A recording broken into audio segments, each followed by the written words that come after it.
They're bad.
Recording in progress.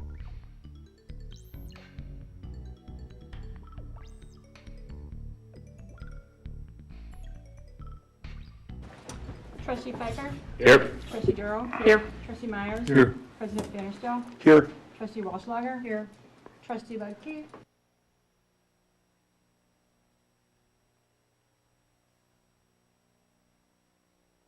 Except for Trustee Lutke. And I believe that's excused. She sent an email letting us know that she would not be here. At this time, I'd ask that you all rise for the Pledge of Allegiance, led by Trustee Meyers. I pledge allegiance to the flag of the United States of America and to the republic for which it stands, one nation, under God, indivisible, with liberty and justice for all. At this time, we have, the mic is open for public comments. For anybody that would want to speak from the public, please step to, yep. Al Wisniewski, 511 Rentham Road. I just wanted to publicly comment. I'm wondering who is going to be monitoring the size of the political yard signs. I looked up in the Municipal Code, Ordinance 864-21, Section 46978, Item 6B, that the signs shall not exceed 16 square feet if they're out. There is in particular one sign on Capitol that I'm pretty sure exceeds that size. So I don't know who's responsible to go check, and then I'm assuming maybe the police, and then is it then taken down or whatever. But with election season coming upon us, we don't need humongous signs. You know, yard signs, fine. Other signs too that are out are totally fine, but this one in particular is very, very large, and I think it exceeds what is allowed. Thanks. Thank you. Anybody else from the public that would like to speak?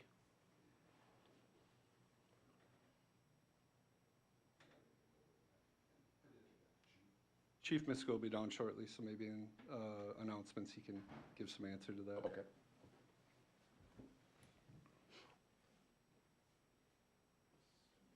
Any other public comments?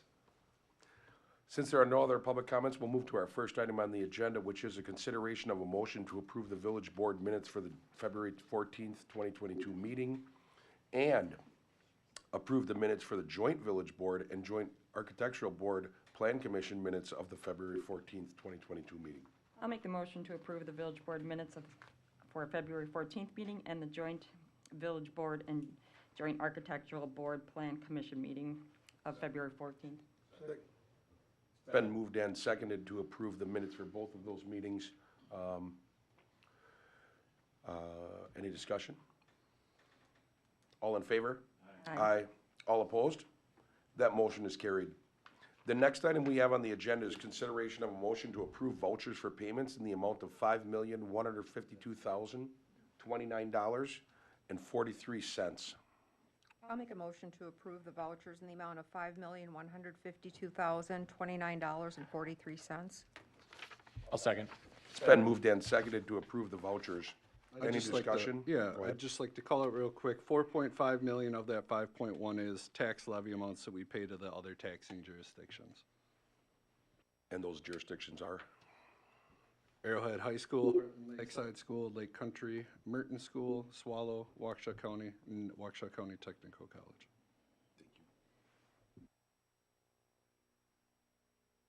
Medline is getting a refund.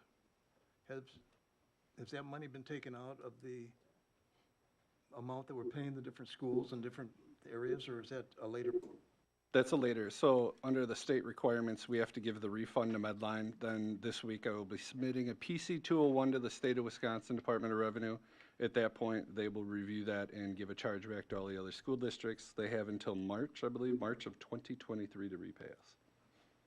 So the state will bill the schools to pay us back. Correct. And Well, they- we won't get paid. They will send something to the schools saying that you owe the Village of Heartland X because of this tax refund. And they get to pay that by when? 2023. By, I have until October to file the paperwork. I will submit it right away since we have it. They will approve it in October, and then in January, February, the schools will send that to us. do we get interest on that? Negative. But if we're late, we get to pay interest, right? Probably. Okay, just curious.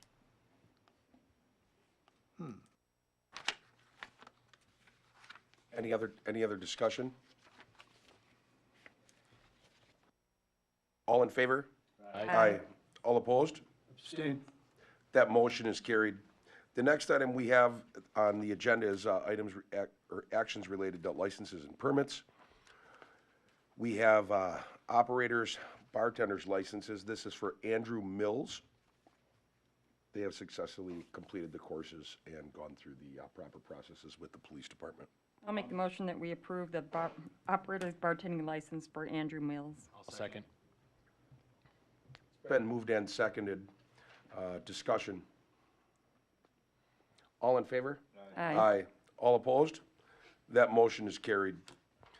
The next item we have is consideration of a first reading of a bill for an ordinance number 3/14/2022, an ordinance to amend Chapter 10 of the Village of Heartland Municipal Code pertaining to amusement devices. The last item was A that was approved. That was the bartender's license. I was still on the other one, sorry. So now we're on the first reading of a bill for an ordinance 3/14/2022, an ordinance to amend Chapter 10 of the Village of Heartland Municipal Code pertaining to amusement devices. I will ask that the administrator just gives a brief background on why this jumped, how it got on the agenda the way it is. So currently, only certain establishments are allowed to have amusement licenses within the village. We were approached by Melm's Brewing in regards to allowing them to have amusement devices at their location. Clerk Eigel checked with the state of Wisconsin. There are other municipalities that do allow this. I believe she talked to the village attorney and the state, and it's just as simple as adding this last sentence to this. We brought the reading forward because it was brought forward from Melm's. This is just an update to our ordinance. So again, this would go through the 3 readings, and the village board would either give an up or a down if they have a desire to do this or not. With that being said, I just want to add, part of the reason that this is on there also is because our ordinance currently reads that you have to have a liquor license. A brewery is not allowed to have a liquor license, even though they can have a tap room where they serve their beer. So by having the language added that a brewery also can have these amusement devices, it makes sense, because they can't get a liquor license. They do have, and I Or, should have yeah. stated that. They do have a license granted by the state of Wisconsin to be a brewery, so.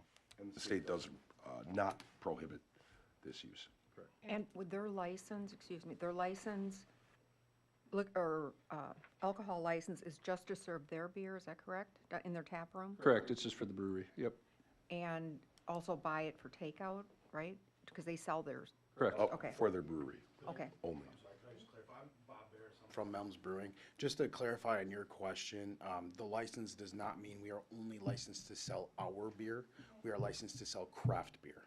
So we do oftentimes have beer outside of Melms in our establishment. I just want to make that clear Okay, so that thank there you. was no assumption that it's all just Melms beer, but predominantly Melms beer. You can wait, just in case you have other questions. Sure. And he's representing Melms. Okay. My business partner, Robert Hervert, is the one who submitted the application. He could not be here tonight, so that's why I'm here. Can you give your name and address also, just so we have it. Sure. So my name is Robert Barris. I'm one of the owners of Melms Brewing. We're located at 418 Merton Avenue. I'm also a village resident, but I don't think you need my address for that at this point, but if you do, I'd happily give it. So everything is, I mean, it's legal, everything is right, it's just our system, we have to go through 3 readings. It's a waste a month or so for that unless we suspend the rules. Okay. Next reading would be at the March 28th, and then after that, it would be April 11th, unless the rules are suspended at the next meeting. That's correct, and I do want to also say, sometimes people get confused if an ordinance does change that that the moment that happens, that changes the law. I know at the state and federal level that happens. At the municipal level, it's until it gets posted. In this case, it'd be Waukesha Freeman. I'm just clarifying for everybody because there is usually a 5 or 6 day gap there where we pass it, but it's not until it's posted to the public in the official newspaper. Just for clarity, I wanted to add that. Discussion for any questions or anything like that? Is there a rule on number of games or anything like that with regard to the code or anything, or is it? The state law does require 5 or less. And we're asking for 3. But they do pay per game. It's not like just one blanket. Any other questions for the applicant on the permit that caused this item to be on the agenda?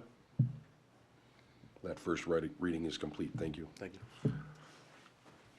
The next item that we have on the agenda is discussion and consideration of a conceptual review for a proposal for an events venue at 415 West Capitol Drive. If those presenters are here, please step towards the podium and take the floor. I am Terry Stetler. My husband and I purchased the property, and this is Dan Byer, our architect.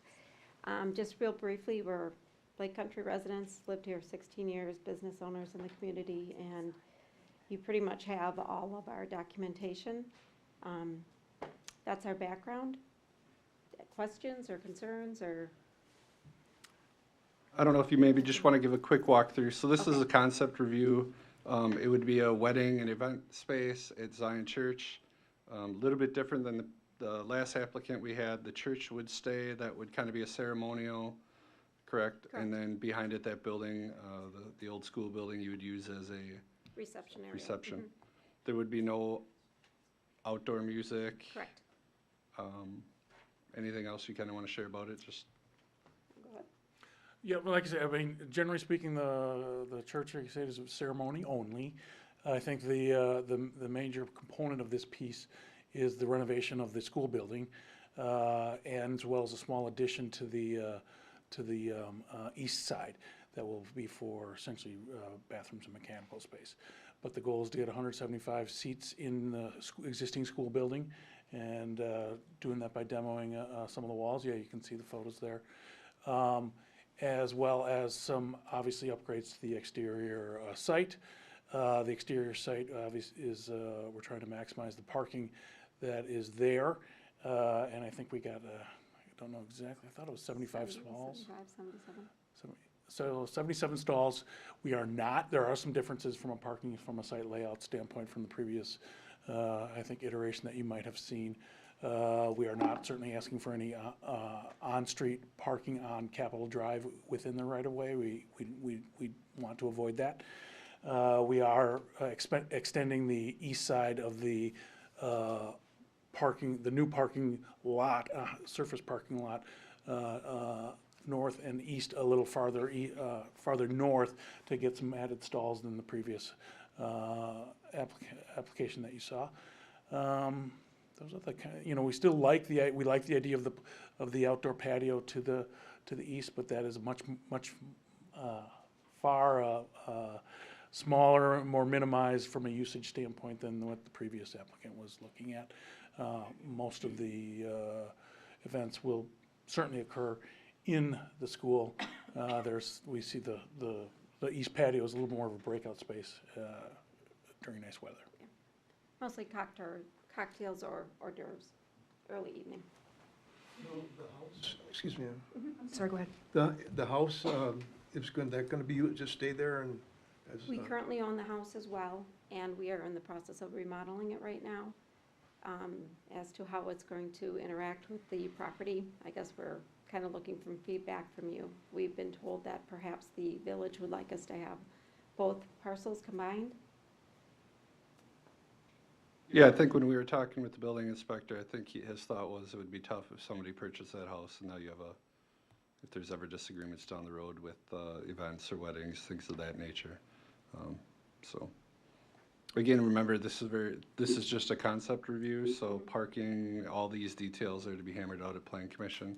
We just kind of wanted to bring the plan in front of the village board to see everyone's thoughts on having this be an event venue center. And you bought the whole thing? Yes. It's currently I mean, two when I say separate- that, I'm talking about the whole, yes, Yes, I know two it. separate I know, pieces, because I yes. remember us splitting them. Yes, not too long ago. Funny how the world works. I was just making sure. That patio space, there's no plans for outdoor music, outdoor venues, just cocktails? No, just photography, basically, maybe a little milling until the bride and groom arrive, you know, photos and that kind of thing. I love this idea, so I look forward to hearing from our plan Thank you. commission and how it's gonna come out. Yeah, it's just very similar to what it was, and that's something we need. There's really no location like that in town. Well, we love the fact that it's a historic building. I have a petulance for that. I really enjoy remodeling that type of building, and, you know, the school needs a little dressing up, but I think it could be a real asset to the community.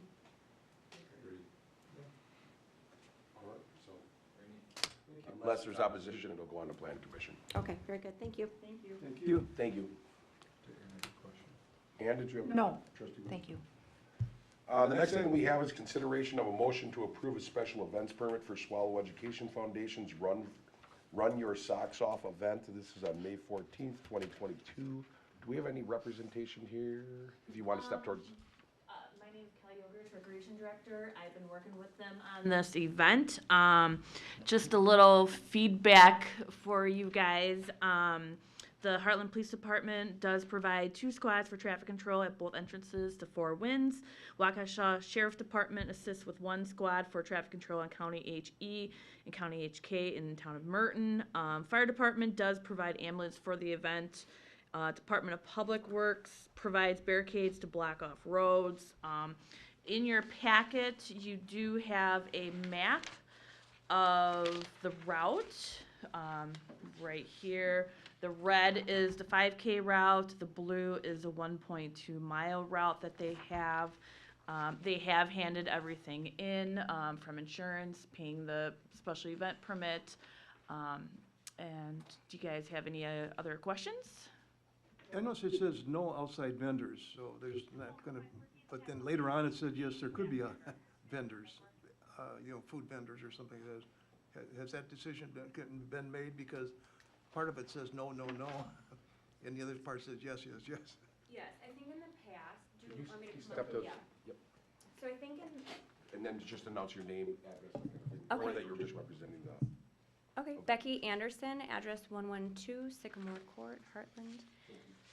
And I'm representing the SEF Run Your Socks Off 5K. So in there, I think when it was first done in the past, we haven't had any food. We do have Kona Ice scheduled to do that. And then after, we do have a health sponsor fair, so businesses who are sponsoring will represent and market possibly whatever they have. That's what we're aware of right now. So if you need me to clear up some of those X marks. Would it be on school grounds? It is. Would there be any charging for it? The Kona ice, yes.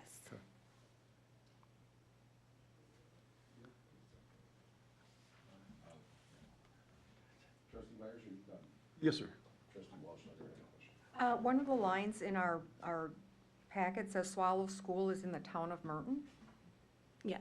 okay? Why are we, I mean, I think it's a great thing to do, but if you're in the town of Merton, why are we using village resources like DPW putting the barricades out? Does the town of Merton not do that for you? It's in Heartland, though. It I know. is, yes. I'm just saying. So it was, This doesn't flow for me.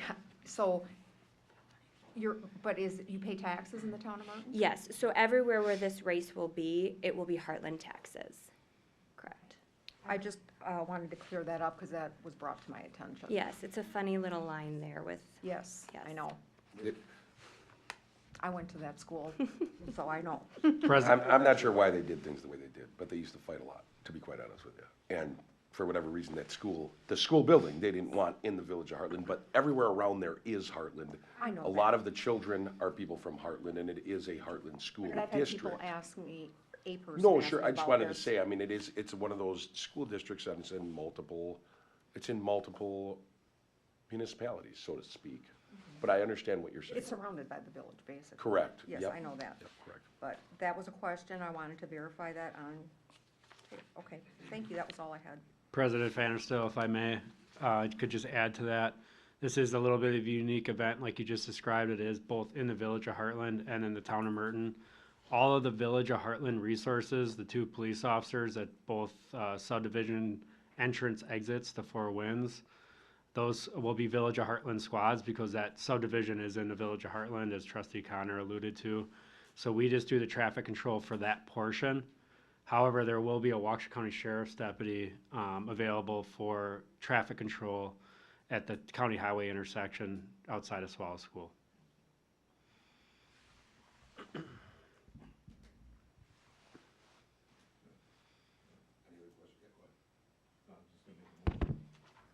Oh, yeah, go ahead and make a motion. Yeah, I'd like to make a motion to approve the special events permit for Swallow Education Foundation Run for Your Socks. Can you- event. Your mic. Thanks. All right, I'd like to make a motion to approve the special events permit for Swallow Education Foundation Run for Your Socks Off event, May 14th, 2022. Second. Been moved and seconded to approve the Swallow Education Foundation's Run Your Socks Off event on May 14th. Any discussion? Go ahead. No, go ahead. No, I was actually just going to tell Kelly that I appreciated her checklist on here and that she did. I like that. It's very easy to read. Thank you. Anyone else for any items of discussion? All in favor? Aye. Aye. All opposed? That motion is carried. Thank you. Thank you.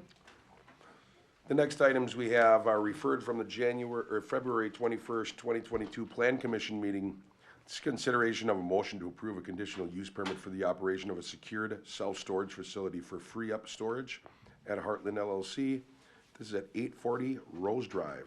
This was approved unanimously by the Plan Commission. This is essentially just a new owner name change.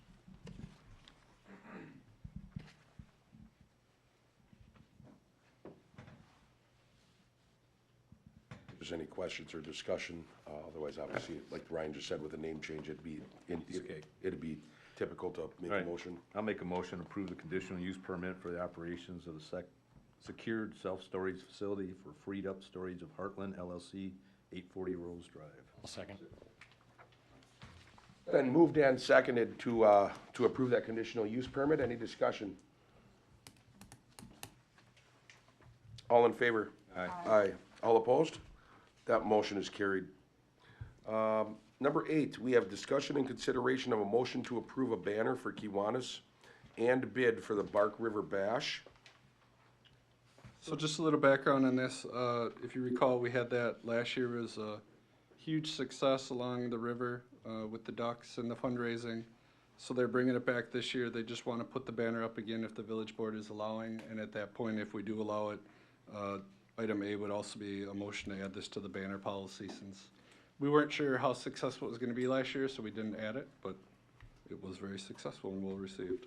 I'll make the motion that we approve the banner for the Kiwanis and the bid for the Bark River Bash. Second. Been moved and seconded to approve the banner for the Bark River Bash for Kiwanis and the bid. Any discussion? All in favor? Aye. Aye.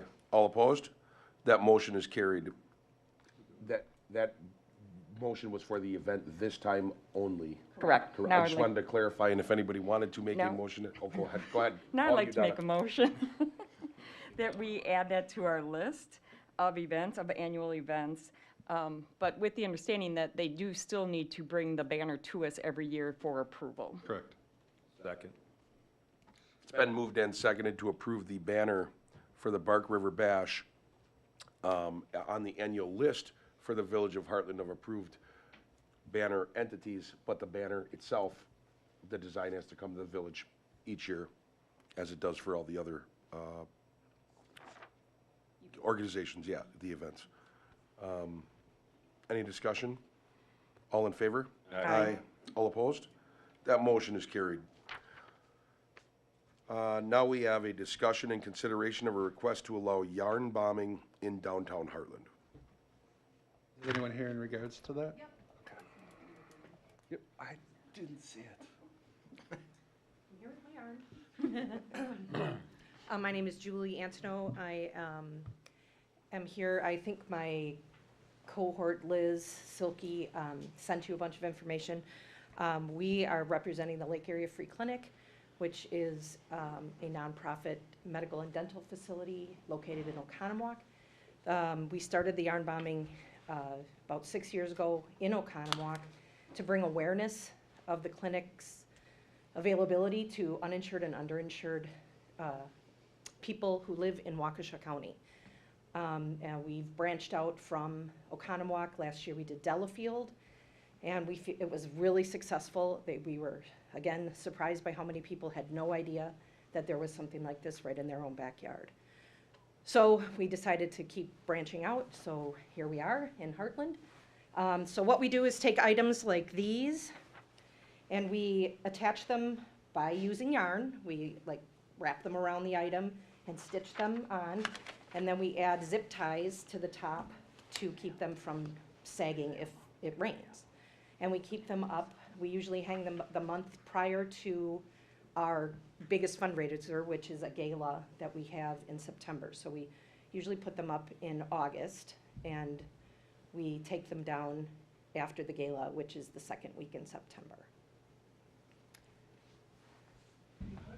How do you get the donations? What do they? Well, we have tags that we attach. They're laminated tags, and they give you information about the Lake Area Free Clinic, where it's located, how it serves the community, and then there's a web hashed or a tag on their email that they can go to look at it and then make donations that way.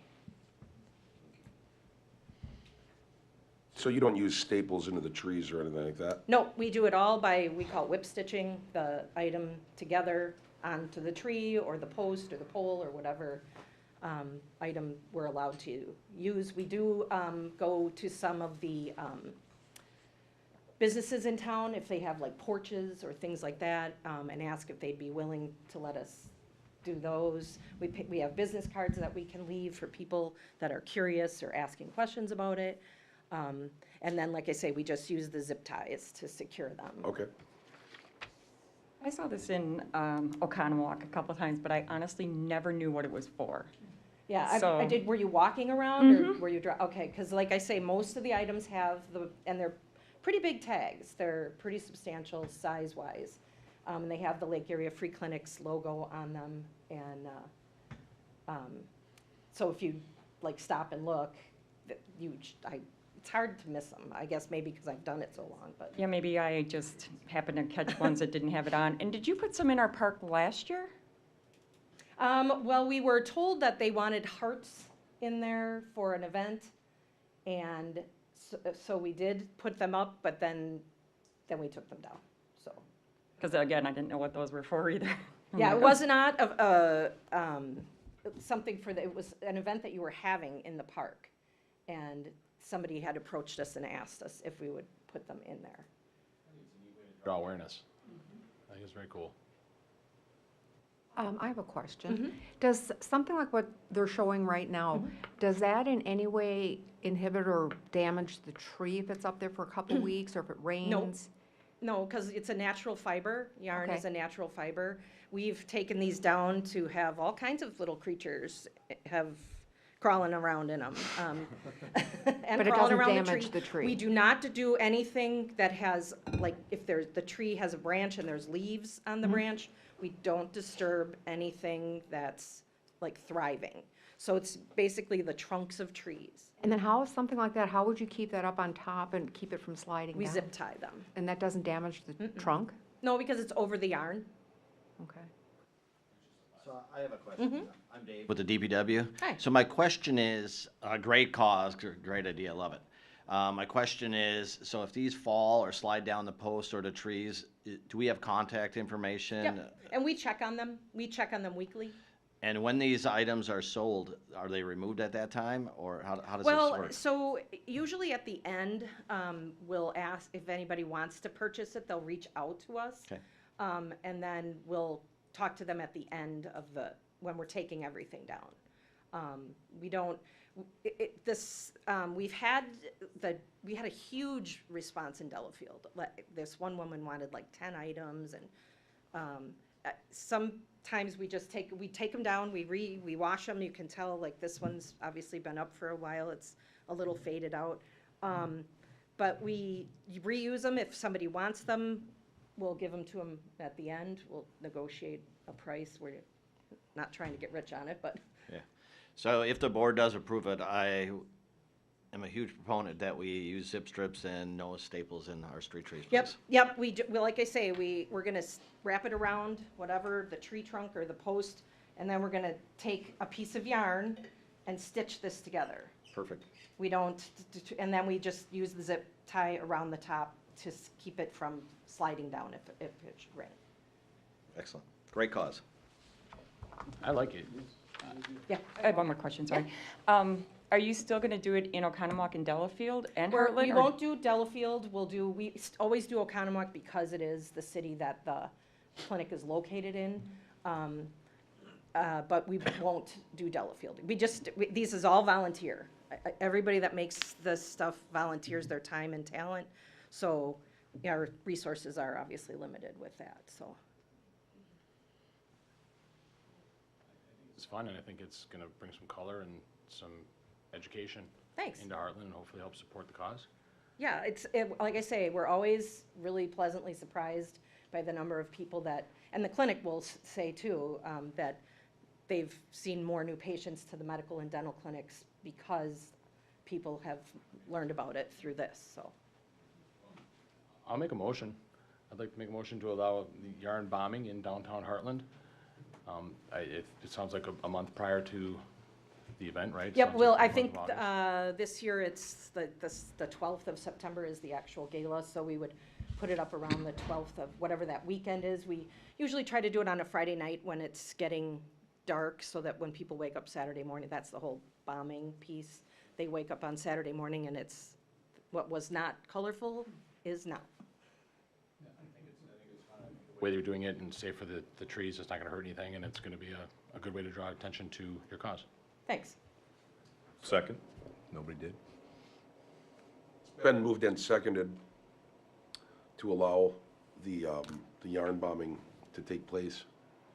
And you're thinking August 12th to September 12th? Yep, we'll confirm, we'll get in touch with whoever, we've been communicating with somebody with Heartland, and Liz has, so we'll confirm the dates that we put it up and take it down. Yeah, the confirmation wouldn't necessarily work because it's so official at the village board meeting. Was your indication that it would be from the 12th? Otherwise, I'd like to see an amendment. Yeah, the month prior to the event, so if it's September 12th, August 12th was my intention. Yep, okay. Was that your intention on the Yes, second as yep, well? yep. So And as she said, whatever weekends. if you put it up convenient, later, Friday that's night. fine, but it wouldn't be able to be up earlier, and then it's got to be down after the 12th, Okay, or September 12th. yep. Perfect. Any other discussion? Oh, are you planning just to do in downtown or in the park area too?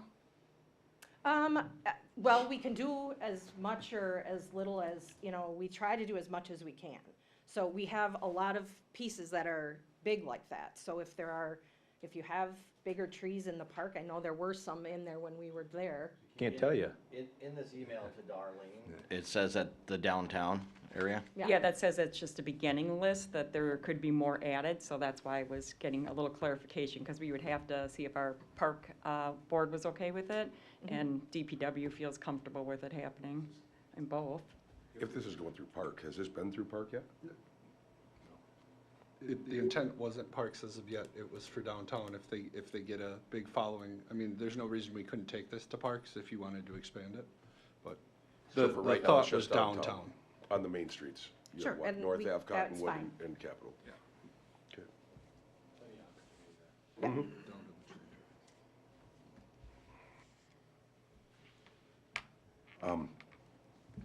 I think any other discussion? All in favor? Aye. Aye. All opposed? That motion is carried. Thank you. Thank you. Now we have discussion in consideration of a motion to approve the 2021 budget amendment and publication of the budget amendment. So real quick, this is one of those rare items that I have to bring. The last time we brought it was 2016 or 2017. We budget very conservatively, so with like for example, we are over budget in 2021 due to inspections. Our overall expenditures are over $265,335.74, and our revenues are over $557,640.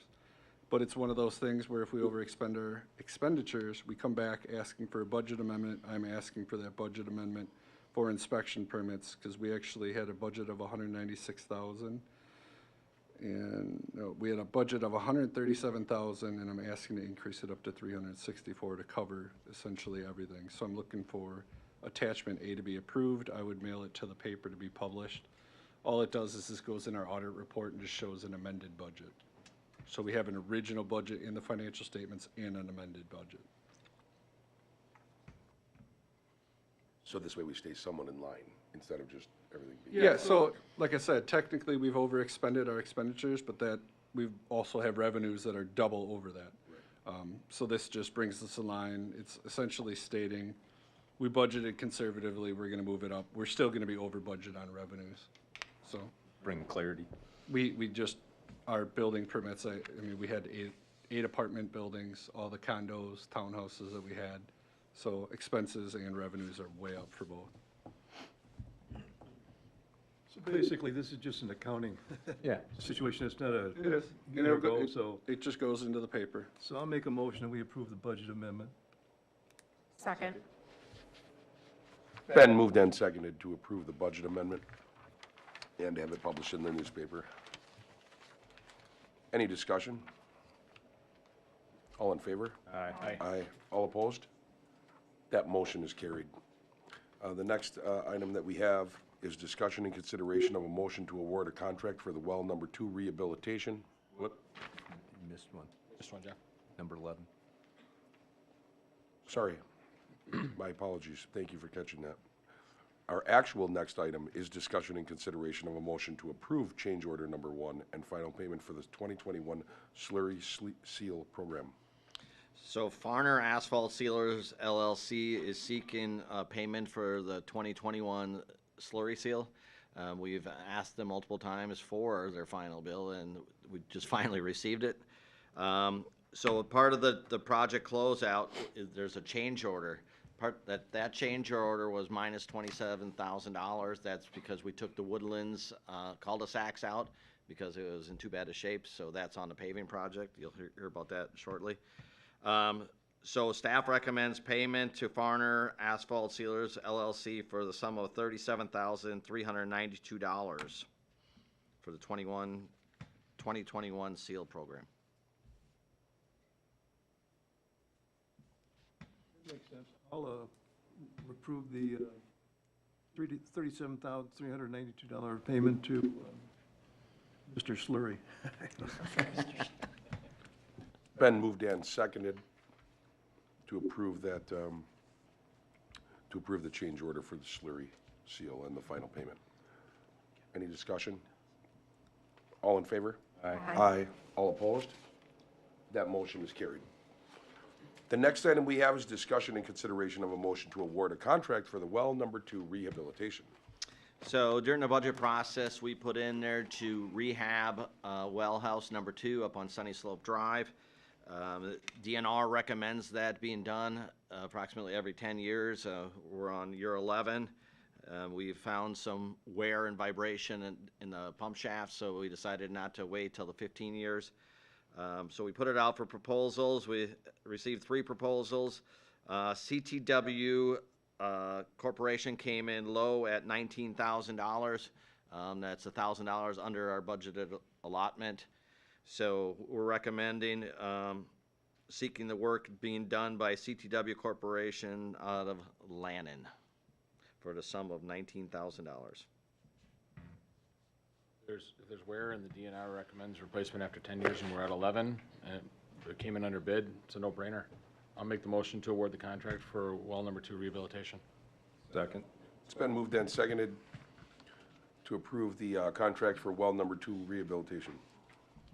Any discussion? All in favor?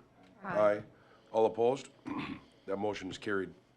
The next item we have is discussion and consideration of a motion to approve installation of outdoor street lighting by We Energies at 700 Lisbon Road.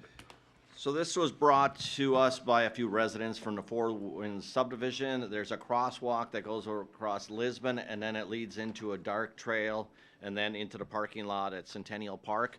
I attached a map with a blue dot where we're proposing the street light to go. We had We Energies do a light analysis, and they said it'll cover the crosswalk and our path position there. This unfortunately was not put in the budget because it was brought up to our attention after the budget process. For We Energies to install this light pole, it would be $5,107.53. And then also, it would be $8.78 a month for electricity use. That would be attached to the Centennial Park existing light poles. Question, those are LED lights, right? They are, correct. Yeah, I saw it's a LED light. Now, why is this a public lighting rather than for that housing development? So this is actually located in our park. This would be attached to we already have street lights in Centennial Park in the parking lot and up that access road that leads into River Meadow. So it'd be just hooked in series with them, that one. Just a continuation. Okay. Yeah. You have more? Is there and this is to cover the crosswalk from one side of the street to the other? That where is it's going correct. north and south? That is correct. Have we contacted And Merton then- to see? I'm sorry? Have we contacted Merton to see if they want to assist in the safety of citizens walking across the crosswalk? It would not be Merton. We would have to contact the county, and we dealt with the county with a crosswalk sign on Sunny Slope and Merton Avenue. 3 months later, we were still getting complaints and they didn't respond. So we decided to put up the crosswalk signs ourselves, and they reimbursed us 2 months after when they finally got back to us. It took them 5 months to respond. Okay. As a person that uses that crosswalk, I think it's a great idea to put a light there, so I will make the motion that we approve the light installation of the outdoor street light. I'll second that. It's been moved and seconded to approve the installation of the outdoor street lighting over the crosswalk at 700 Lisbon Road. Any discussion? I'm sure we're fine, but just question, it's not in the budget, but it's not that much money, so we're good. Yep. Just clarification. Okay. There's no tires for DPW for their vehicles. You gotta go back to shovels, Dave. All right. But something also says, We Energy does not guarantee that this installation meets the AASHTO or the Illumination Engineering Society's minimum requirement for standard lighting. That's because it has to be okayed by engineering. They just did a photo, like they did in Senior Tomas parking lot.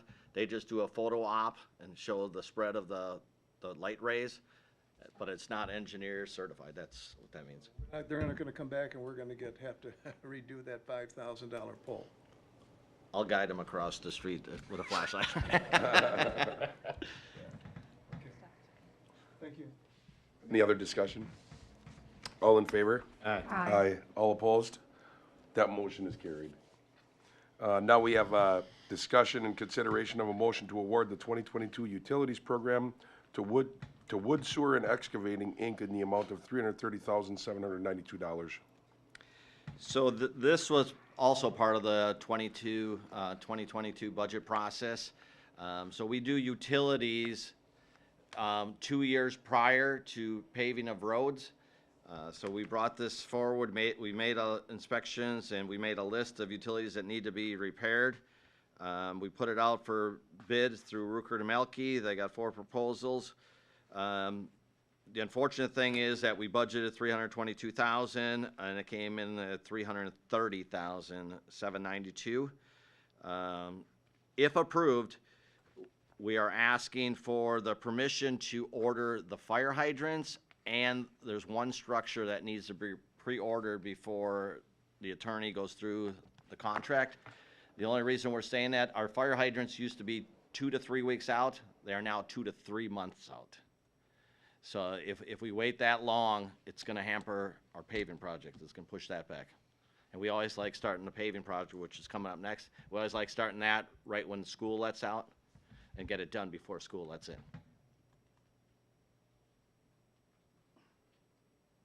Again, with him stating this is over budget, we're talking $7,000 to $8,000, and again, this is based off sewer rates. This isn't a tax levy, so far less of a concern. Make the motion to award the 2022 Utilities Program to Wood, Sewer, and Excavating in the amount of $330,792.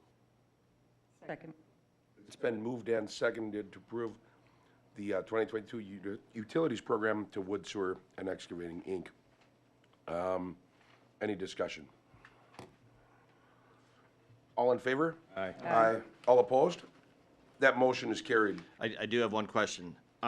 Is that also You're too giving late. me the approval to I'm kidding. to order the structures and the hydrants? One more time, please. Sorry for joking. Is that also in that motion I can order the structures and the fire hydrants? Motion if you want. I can amend the motion if you want, but Well, we already took it, so we wouldn't be able to amend it unless you intended for it to be that way in the second, or intended for it to be that way. under the assumption that that was all inclusive, that the fire hydrants would be ordered. I'm good with it. Is that what you intended Yes. as well? Oh, that's what they intended. That's what they intended. Thank you. So, that's included.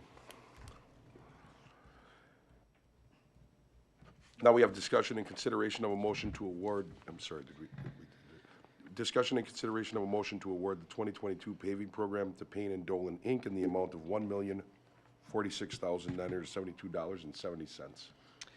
So this, again, was part of the 22 budget process. The streets being paved this year are all Mary Hill subdivision, Tenney Avenue, East Imperial Drive, the Woodlands subdivision, the Village Hall administration lot back here, and the path that goes along the river behind the library.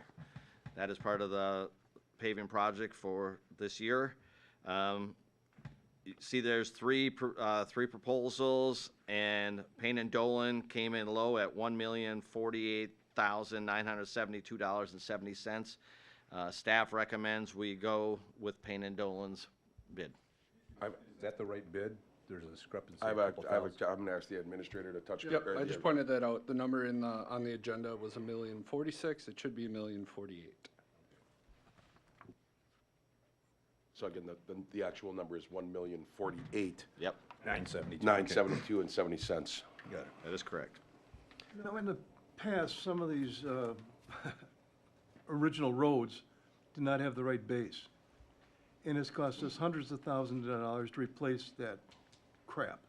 Now, are we pretty safe? Do we have enough in there to contingency to make sure that we're going deep enough and having roads that we don't have to replace? So we learned our lesson from that Hart Ridge debacle. And on every road, you'll see in the bid tabs that there's undercutting in there. So if we go a little over on one street and under on the other, we're hoping that the undercutting equals out. So there is undercut. That's the contingency? Yes, correct. That we will have, even if they gotta go 4 feet down, will be okay. That's exactly what happened when we did East Capitol and North Avenue. We didn't have to undercut as much on North Avenue, but we had to do more than expected on East Capitol, so it evened itself out. Question for Yes. you. Do you remember, I'm sorry, do you remember our little cave-in on our main street going into Mary Hill? Yes. The road is already cracked at Southern Oak at that cross area. Are they gonna redo that entire thing? Nope. I didn't think so. The main road, your boulevard, will Greystone. stay the same. Yes, Okay. that's correct. So it's gonna be crack sealed. That's what we do. Every 1 to 2 years, we'll come in and crack seal over new pavement. So they're just gonna do the circle?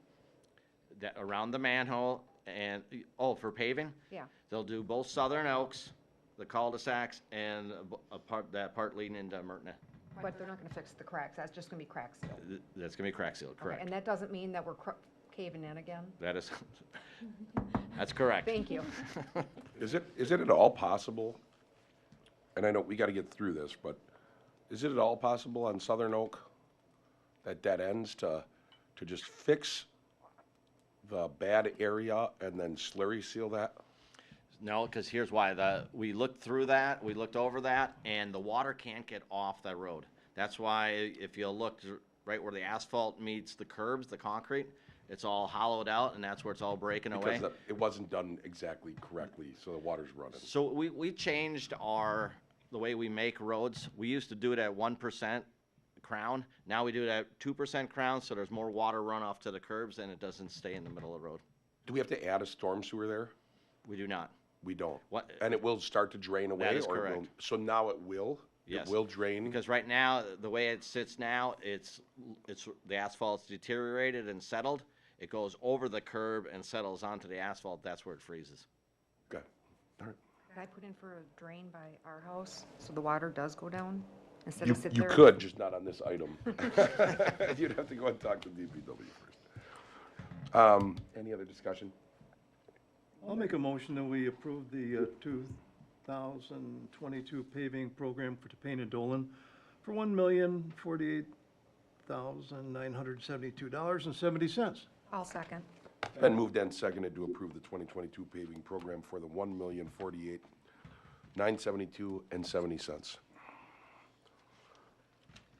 Any discussion? All in favor? Aye. Aye. All opposed? That motion is carried. Now we have the discussion and consideration of a motion to approve a contract with Jefferson Fire for the purchase of an ambulance. So after last meeting, I was instructed to try and obtain a couple of more quotes for ambulances for our 2023 purchase. Talked to 4 different manufacturers, 2 of them which supplied quotes. One who sent me an email said that their company is no longer building ambulances anymore this year, and they wouldn't give me a quote because they didn't know what their price increase would be. And one that, when I sent him the spec, told me he didn't want to quote me and he wasn't going to put it in writing. So I received the 2 quotes. They're attached. The quote was from Foster Coach Sales for a Horton ambulance in the total of $337,550.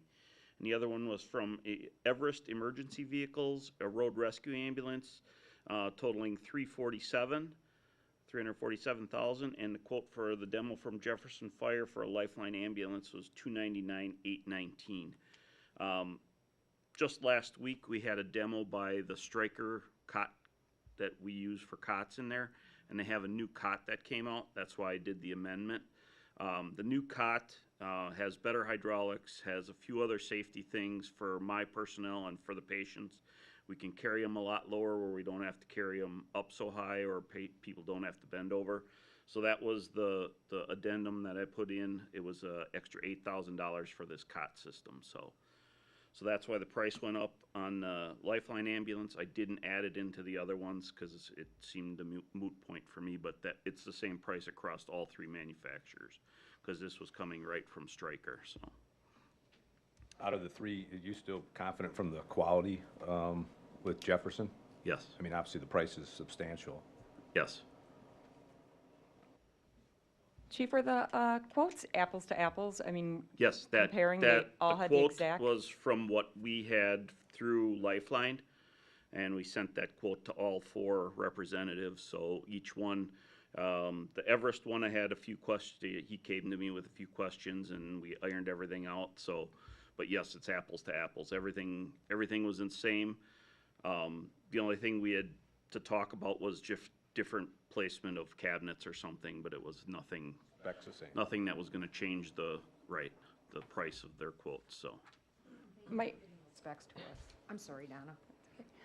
my next question is, as far as the Lifeline one goes that you did the quote off of, I know that it's a spec one, so, I mean, that we're gonna have this, the same type that we did with the fire truck, but as we know from the fire truck, that a lot of those extra bells and whistles aren't really needed and are costing us a lot of money to do repairs on it, like the little spinny thing in the front. So I'm just wondering if we need all the stuff that's in that ambulance, and what is the Everything is upkeep pretty gonna much- be?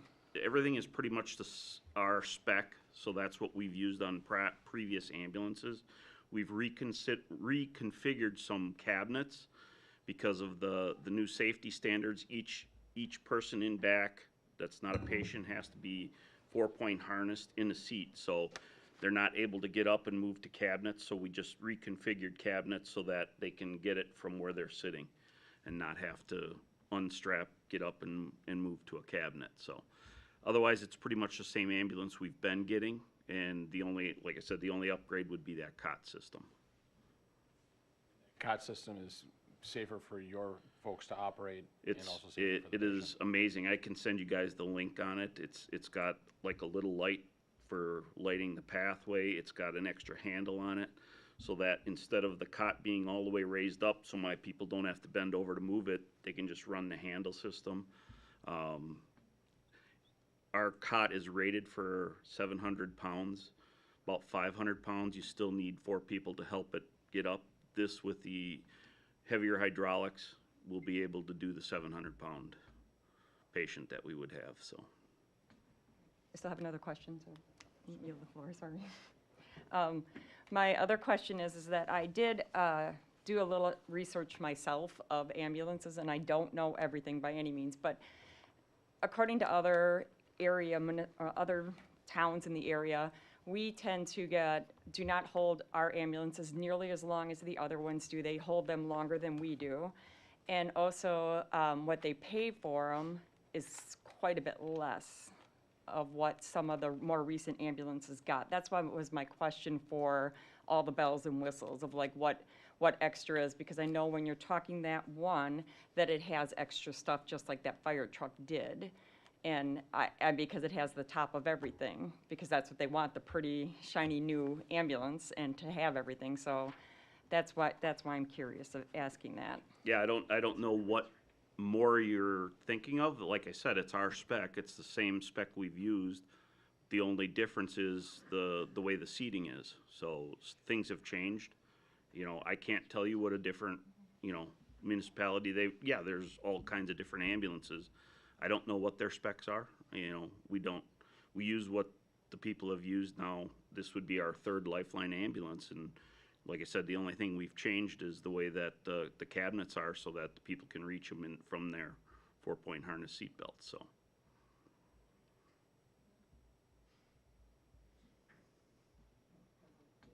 Okay. Okay, so I hear that. I'm not asking like any other questions. I'm just saying, does it have any little extras like the fire truck? I understand that No, it's your spec, but does it have extra things on it? No, like I said, the only thing additional would be that cot upgrade. Everything else, we've moved some cabinets around to make some more space. But other than that, no, there's no extra bells or whistles. We don't have the spinny thing on the front. We put a push bar bumper, or I shouldn't say a push bar, but like a bigger bumper on it, just for in case of deer hits or anything. So, but other than that, no, it's got nothing special. Okay, thank you. I yield the floor. What's the mileage on it? I don't recall. if we Hold on, talked- Rick, hold on, because you can go after Pfeiffer. We'll just keep going in line. Everybody will take their, go ahead. I was just gonna comment on hours of operation. You know, Donna made the comment about the replacement over time. Different municipalities keep them longer, shorter, what have you. The hours of operation, from my observation with our equipment, especially in some of the assisted living homes and nursing homes in the area, our trucks sit out and run and run and run and run and run while we're inside taking care of patients or bringing them out. And we've gone quite a few calls. Maybe there's a comparison between municipalities and why theirs last longer than ours lasts, or why their replacements can go longer than ours can. But you know, maybe they have more of them, I don't know. But we looked at this a couple weeks ago in our board meeting, and we all discussed the cost of goods and cost of vehicles and cost of equipment, cost of steel, and everything is going this direction. And I feel like we've got an opportunity to buy a piece of equipment that frankly is a pretty good deal for a piece of equipment, and I think we should give it strong consideration.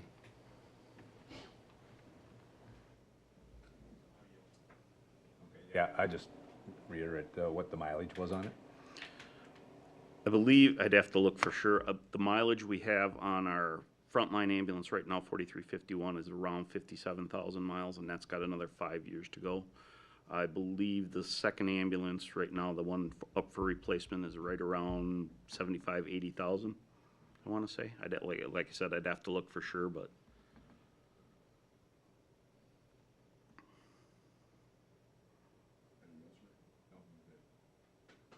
Chief, I just have a few questions. So you said that the one that's up for replacement now is running about 75,000, right? Yeah, I think so. So even if there's an additional, I'm gonna say 10%, that puts us up around 82,000, somewhere in there. But the mileage goes down substantially after it becomes second. Correct. In line. Because that first line's always going out, where second in line only goes out when needed. You had mentioned on the spec, and I do appreciate you sending it over, but on that spec, and I know you said this, the third Lifeline, which is an outstanding company, but the third Lifeline that's come out, did Lifeline set the spec for us, or did we set the spec? We set the spec as far as what we want in it, and cabinet placement and all that kind of stuff. The only other thing we're putting in is that refrigerator for the medications that we have to keep cool.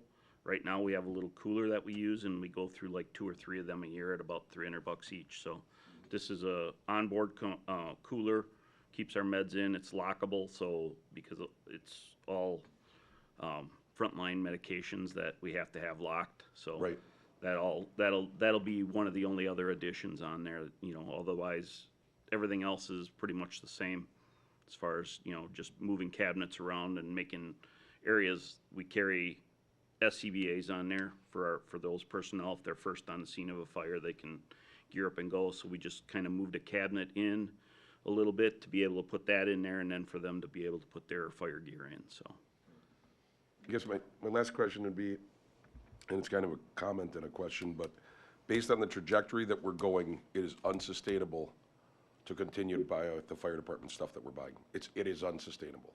What is your suggestions for the future? Because at some point, we're gonna hit the line, and I'm very, very, very worried about it. I don't know what we're gonna do. I'm really concerned, I'm worried about it. I guess you have to tell me what I mean, we replace the things, we can push them out a little further, but, I mean, 2 years ago on our second ambulance, I spent $2,000 on a new front end for it. You know, whatever you guys want to do. I mean, it's just a fact, unfortunately, of life in the fire world. You know, stuff wears out. It is a tough piece of equipment that gets beat up every year. So we try and stay on top of it. You know, as far as the maintenance goes, oil changes regular, checking, you know, making sure it gets DOT inspected every year for safety in that. So I mean, I understand. I see the pricing on everything going crazy. I don't know what to tell you. You know. Yeah, I think that might not be a bad step. and that doesn't have anything to do with this bid, but in trying to extend those things out some. Yeah, absolutely. I know was- I mean, I know we had we tried it with previously- PD, but it did work. Where we're Mhm. saving money, or they're saving money in their budget. People were very apprehensive, I was apprehensive, but it was like, hey, it's Sure. worth a shot. Yeah, and the Lifeline ambulances, the Lifeline part of it, we've had 0 issues with electrical or anything like that, where the road rescue we've had before, we had nothing but problems with the electrical system in it. Yes, there's Ford issues that we've had for the chassis, but, you know, those were taken care of. A lot of them under warranty, and then some of them not under warranty anymore, so. Right. Okay, I just, and I don't mean to catch you off guard, I'm not sure what we're gonna do. Right. Before you know it, we're gonna be up against another, yeah, we just got, you know, there's just a lot. I hear you. You know, there's a lot. I don't know whether it would work or not. I'm afraid that we're gonna get to the point where we have to, where it's like, okay, now we're on 714, you know, or 7.5, 15, you know, on our replacement cycle and then out of life, just because it's, I don't know, for the sustainability. Now, the other things that were on here, I see like there's air horns and stuff like that. Is all that a necessity? I mean, it comes with a horn. This is a separate system, separate horn. Are there things that we could scale back on to get this price down? I can drop some things, sure. I mean, The things air that are horns not, part of- things that don't yeah. keep someone alive. Sure. Are there some of those things that? I can take a closer look, I guess. I don't want and see. someone to be in harm's way either, but I'm just trying to get it back down. I know the last one we purchased 5 years ago, I believe what were we at? 248? That's what I was gonna do. So in 2003, we bought an $87,000 ambulance. 2008, it was 140. 2013, it was 180. 2018, it was over 240, and now we're at 300. Those are the last 5 ambulances we purchased.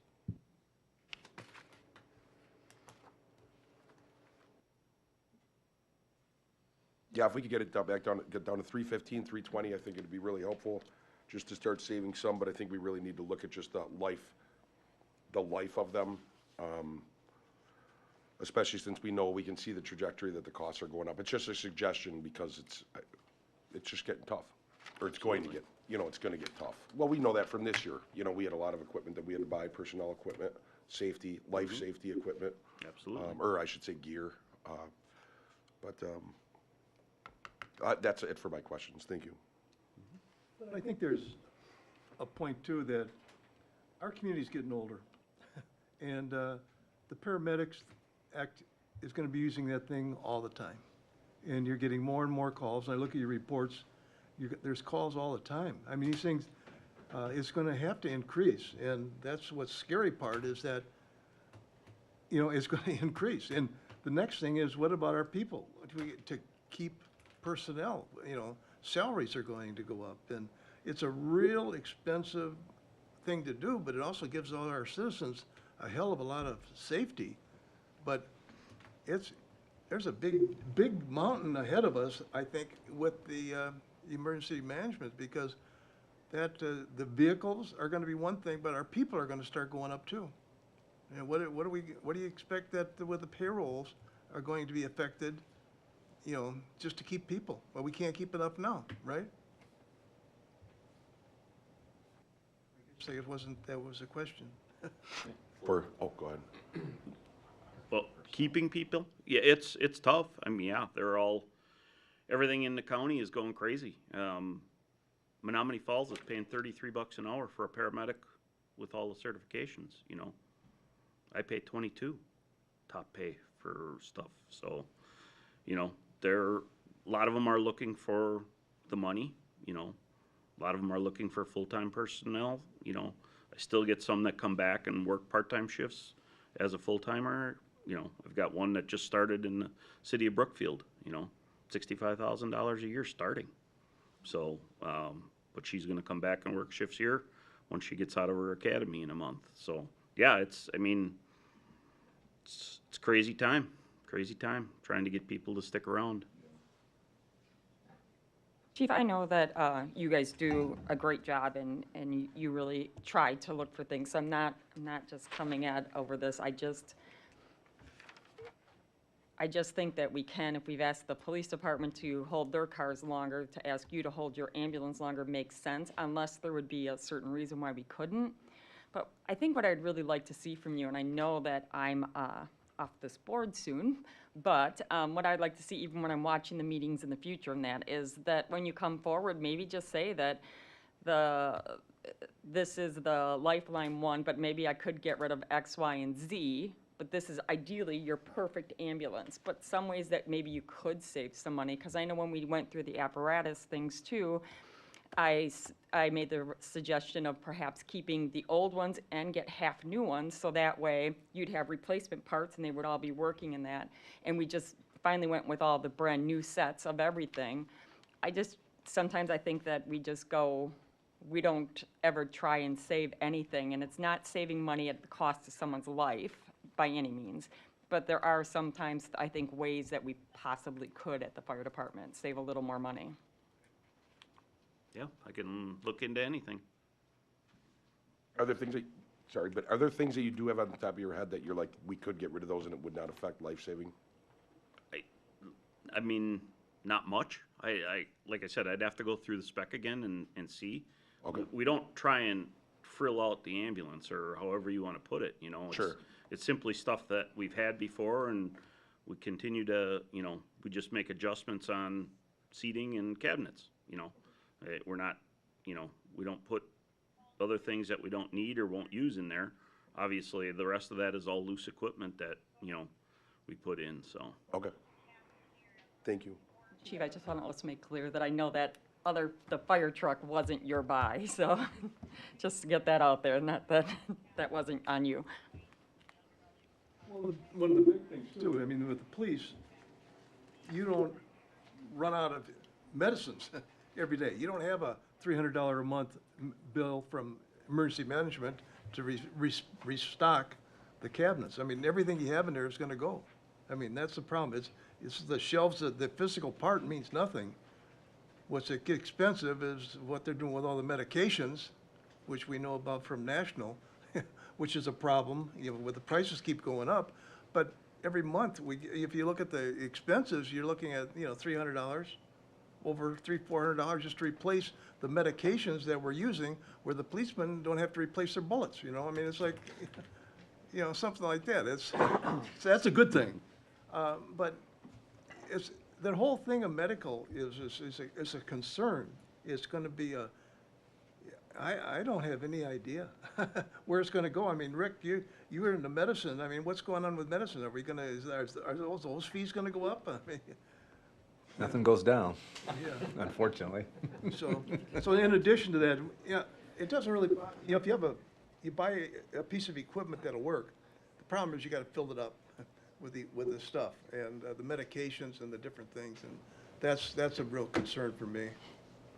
Yeah, just talking to my division chief today, he put in an order for medications, and the day before he had a big call and used like 5 rounds of epinephrine, and he was told today you can't get that anymore. It's on a nationwide or world back order. So it's like, okay, that's a main cardiac drug we use, and now we can't get it. So it's just every turn is, you know, well, we can't get this medicine, try this medicine. We've gotten authorization from the state to use expired medicine as long as it's not over 2 or 3 months, you know, because it's still, yeah, I know, but that's the way it is, you know.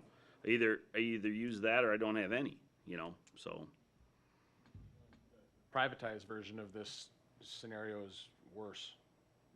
The story coming out of Western Lakes asking the town of Merton for like $6 million more than what they bargained for. It can't be run on the cheap, and town of Merton's gonna be paying for it now because of it, but they chose to go the other route, and it's proven to not be a very good choice. As someone who has used your services a couple times, and the medicines in the cooler and such, I would say your service is phenomenal, and I wouldn't want to see it go down at all. Thank you. And those medicines are definitely necessary to get from point A to B. So I know it's expensive, but if we're gonna keep doing it, we need it. I'll make the motion. I'll make a motion to approve the contract with Jefferson Fire for the purchase of the ambulance. Second. It's been moved and seconded to approve the purchase of the ambulance as stated in the documents with the, based on the information that was provided for Lifeline, correct, Chief? Correct. Lifeline ambulance. Any discussion? All in favor? Aye. Aye. All opposed? Nay. That motion carries. I do want to add with that, obviously, I've asked a lot of questions, and it's simply because we may need that thing, but something, I know they're expensive, but I know that we got to just work really hard at doing things. But anyways, that motion does pass. Did you get the names? You have Connor, you have 2 nays. I'm going to ask the board for a recess, if I could. I've got to step outside, or out in the hallway, and the room connected to the hallway. Is that okay with the board? Sorry, I thought I'd make it. I'll be right back.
Moment.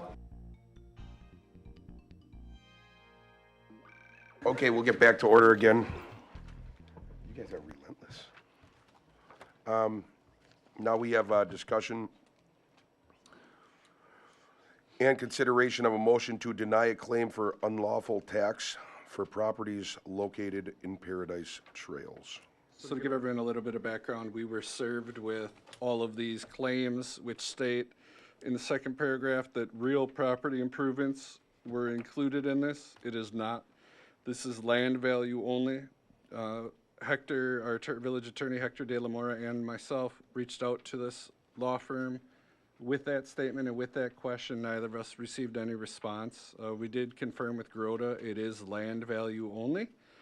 So I'm not sure what exactly happened here, if they're trying to see if they can get something out of us, but with Attorney De La Mora would recommend denial of all of these. I would submit a letter tomorrow denying all of these. If they wanted at that point, they could try to go to the state or something of that nature, but there is no real property improvements value in any of these.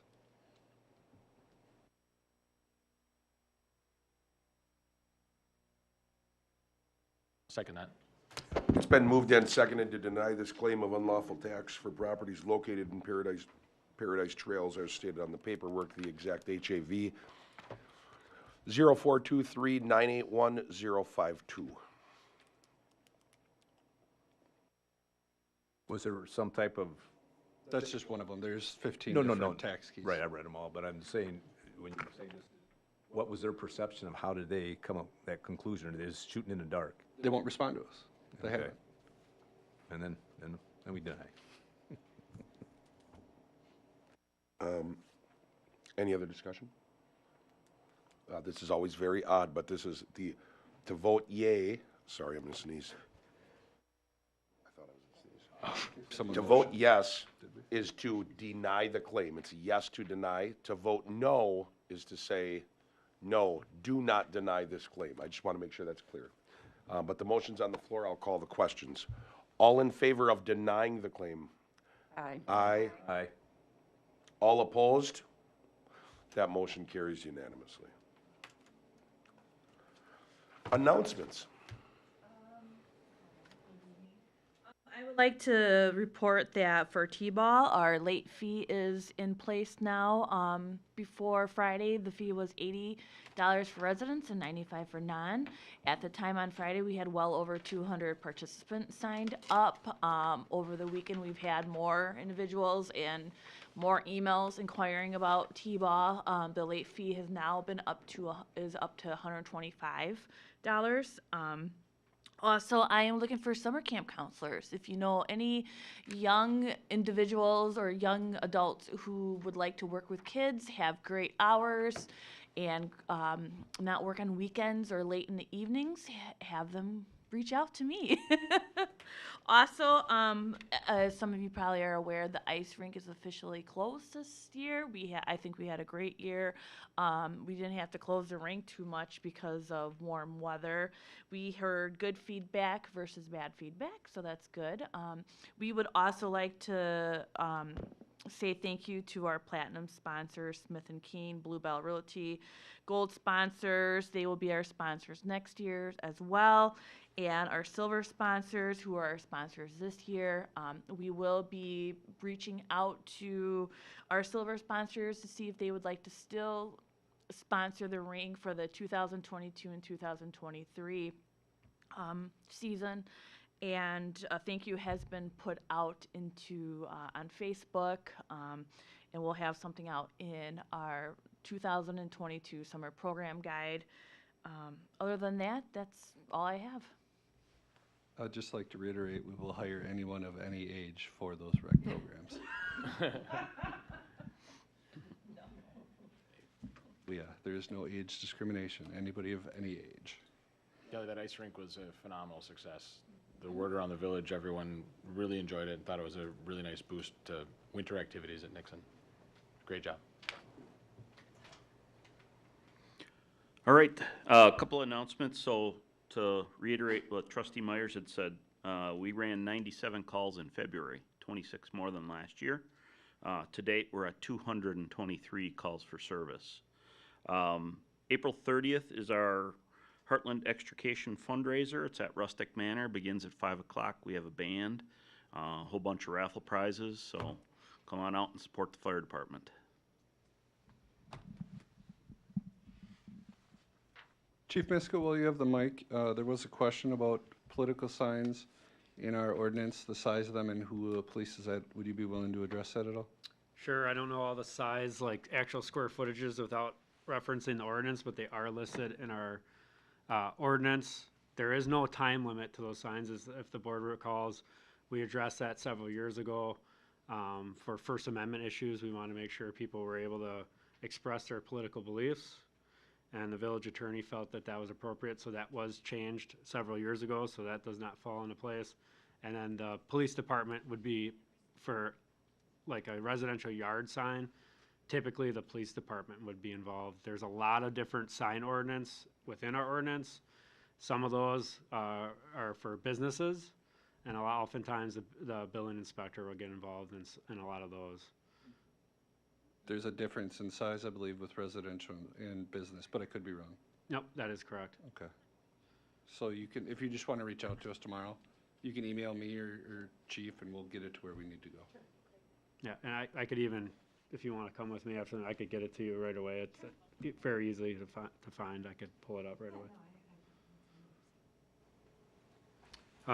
Just a couple quick things as well. I just wanted to give an update on our status of our fleet verbally. I know I sent some of this out already, but we were able to get our 2 newer squads back, our 2 newer mark squads back. Both did end up having the same issue as a transmission issue. We got those back. Both are seeming to work fine, and they were all covered under warranty. So last time we got one of them back, we had to send it back within about a day or two. And these we've had now, one over like 2 weeks and one about a week now, and they seem to be working fairly well. With that said, we got our 2 new squads that we ordered for 2022. They came in a couple weeks early. Downside on that is not all the equipment's here yet because there's delays in that.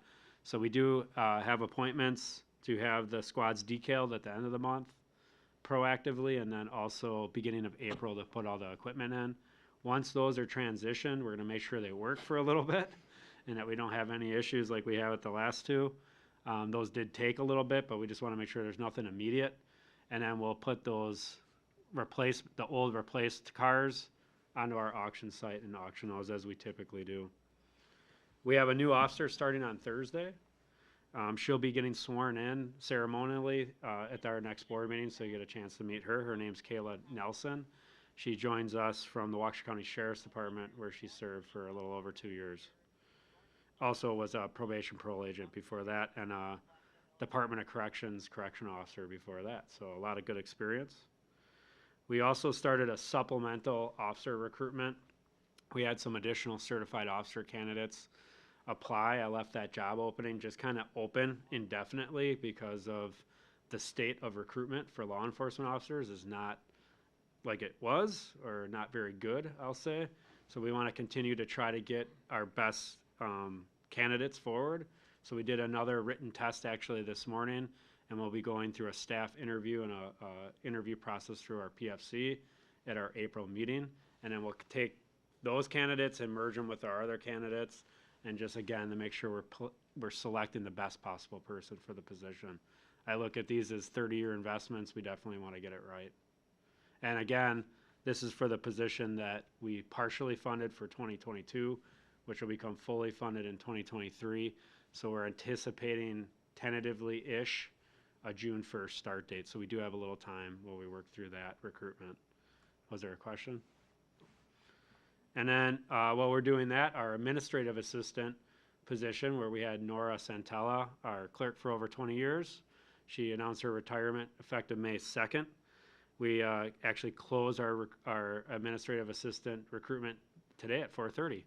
So the deputy chief and I will be going through actually quite a few. I wish I could get clerk applications like I could get officer applications like I could get clerk applications. We got quite a few interested. So we'll go through those. We'll select the most qualified for the position and move forward with interviews. And again, look for a tentative May timeframe start date for that position. And then finally, I gave everyone a copy of our annual report. That will be on the agenda for the next board meeting, but I wanted to get those out to you a little early, let you review those. As always, feel free to contact me anytime with any questions regarding the police department, or you'll get to see what I have to say next board meeting, and feel free to ask questions at that time as well. And that's all I have. And I haven't forgotten about the food truck policy. I'm just trying to wait for a meeting where we don't have 17 items on so that you guys can actually have a good discussion about it. I know this is a little bit out of order now, but ambulance, what do we do with the old one? Are you selling, is that gonna go into, We generally have been putting them on the auction site also. what do you think we'll get for that one? Huh? What do you think we'll get for that? It's amazing. The last couple we sold, I think we only got like 20 or 30,000 maybe for it. So it's crazy the resale or the lack of resale on them. We're getting for the DPW trucks, the dump trucks and that. I mean, we're making a lot more than 30, I know that. So I'm just curious, I should have asked before. Yeah, I know we haven't gotten much for what we've put out there, so.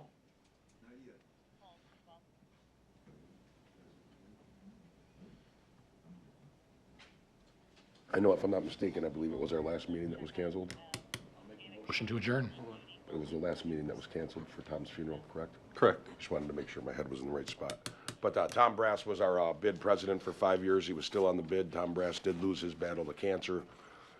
His name still hangs over the road, over what was his business in downtown Heartland. But just wanted to say for the meeting, and I think for most people in the village, maybe I shouldn't say most. Tom could really, he was somewhat opinionated, but he was a really kind soul and a great heart, and he was a hell of a mentor in becoming an elected official. So he was a really great guy. But he did lose his battle to cancer, and he has passed on.